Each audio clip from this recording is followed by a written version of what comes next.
Hey everyone, I'm Jordy, and this is your boss guide to the final encounter in Sunwell Plateau, the powerful Eredar Demon Lord and final boss of the Burning Crusade, Kil'Jaeden the Deceiver. Alright, so like Muru, this is going to be a bit of a longer guide. There are a lot of mechanics on this guy, but overall, he's not nearly as hard in my opinion as the Eredar twins or Muru. It just takes some learning and you'll be done with Sunwell in no time. Like the other 5 guides, here's a balanced 7 heal, 3 tank raid comp. This fight especially really only needs 2 tanks at most, but we've included a third because you brought him along from Muru. What are you gonna do, just kick him now? Now since Kil'Jaeden is a 5-phase fight, yes, 5, that all share similar mechanics with a few additions per phase, I'll cover each phase individually as we walk through the fight. Alright, phase 1. On pull, the raid will run into the room with the 3 Hand of the Deceivers positioned in the center. These mobs will periodically cast a shadow bolt volley on players within 30 yards, and they also leave a stacking shadow damage taken debuff. They will also periodically spawn soul portals, which cause volatile fell fire fiends to spawn. These imps have low HP, about 1 hit will kill them. However, they explode on death and deal AoE damage, which are the same types of imps that you encountered during the gauntlet leading to the Eredar twins.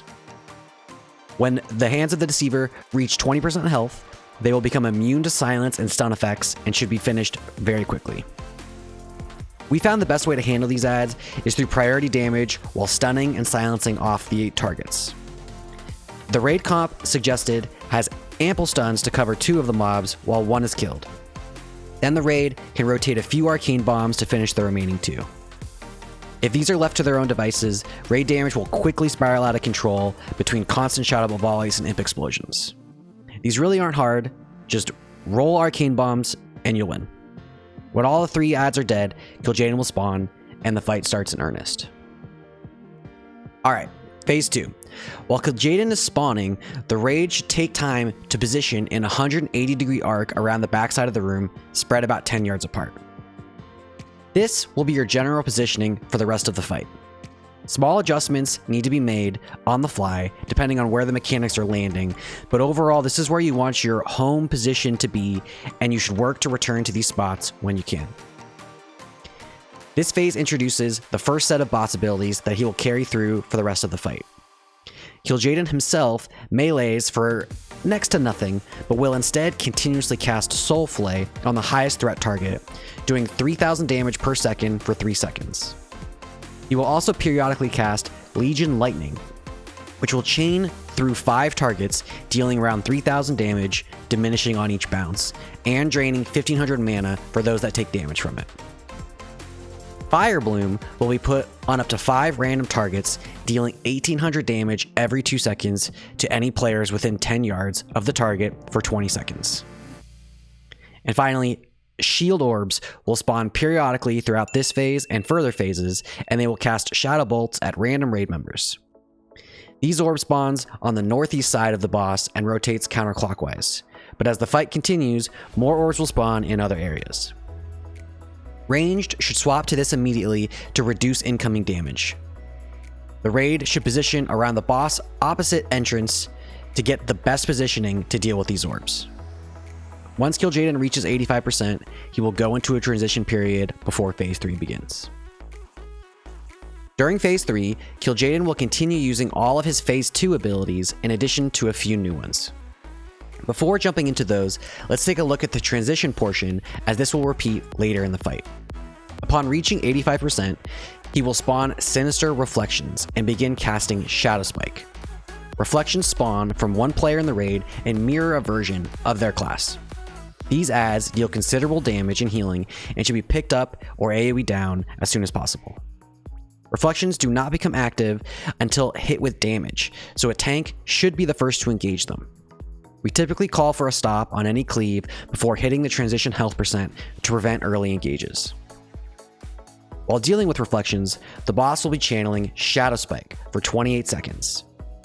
This will send a Shadow Spike to a random player's location, dealing 5,000 to 7,000 damage to anyone within 8 yards of the landing spot, and reducing healing taken by 50% for 10 seconds on any player hit. Players should do their best to look for incoming spikes and attempt to dodge them when possible. While you can live a single hit, getting hit by multiple can lead to deaths. Once Shadow Spike has finished channeling, the boss will move back to using his normal abilities. In addition to the Phase 2 abilities that we covered before, he will now periodically cast Flame Dart, sending out a wave of raid damage, dealing 700 damage to each player and reducing their movement speed by 50%. This will also splash 500 damage to any player too close to them if you aren't buffed by the Dragon's Breath, Haste, which I'll explain in a second. The boss also additionally spawns 2 shield orbs instead of 1. The second orb spawns on the northwest side of the boss and rotates clockwise toward the original orb spawn location. Alright, let's take a minute to talk about the dragon mechanic for this fight. While the dragon serves a specific role, efficient use of the breath abilities will significantly reduce the difficulty of the fight. At the start of the phase, Kil'Jaeden will empower 1 orb in the room, which allows a player, typically the extra tank, to enter a dragon form. The dragon has a blink ability for movement, 2 different breath buffs, and a shield to protect the raid from a specific mechanic. Breath Revitalize grants 2250 health and mana over 10 seconds for anyone hit in the 13-yard range on a 10-second cooldown. Breath Haste grants 25% attack, casting, and movement speed for 30 seconds, along with immunity to movement speed reductions from the Flame Dart. The raid can periodically stack when advantageous to get both of these breath buffs before spreading back out. Be sure to watch out for the Flame Dart cooldown and stay spread with Fire Bloom so that you don't risk a wipe from these buffs. In between these stack times, the Dragon Pilot can blink around and provide breath buffs to random players. Healers should be prioritized for the Revitalized Breath and DPS with the Haste Breath. Now we'll cover the true purpose of the dragon to counter Darkness of 1,000 Souls. Kil'Jaeden will cover himself with wings, and after 8 seconds, deal lethal damage to the entire raid. The only way to live this hit is to be within the blue shield provided by the dragon. Each cast of the shield will do 50% damage to the dragon, meaning each dragon is only good for 2 darkness casts. Because there's only 1 dragon for this phase, the raid must bring Kil'Jaeden to 55% and into phase 4 before the 3rd darkness is cast. The raid should remain spread out as in phase 2, with the one addition of moving in to stack for either dragon breath buffs or for the Darkness of 1,000 Souls cast. Ranged should prioritize quickly swapping to the shield orbs to limit raid damage, and when the raid is called to stack for the darkness casts, players with Fire Bloom should remain just outside the stack and move in to the shield before the cast finishes. Once the boss reaches 55%, he will go into the same transition as before, then move into phase 4 of the fight. Alright, phase 4. Kil'Jaeden will again empower 1 dragon orb in the room, and the boss will gain just 1 additional ability. Hellfire graphics will spawn randomly around the room, and after about 8 seconds, a meteor will land in the spot, dealing 10,000 damage to anyone within. There will be 3 active at any given time during the phase, and they stop spawning new zones during the darkness casts.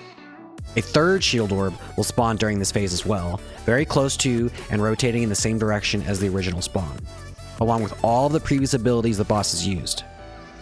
This phase will play out in the same fashion as phase 3, with the raid periodically stacking for buffs and the darkness cast. We choose to use our Lust and Heroism here during this phase after receiving the first set of dragon breaths.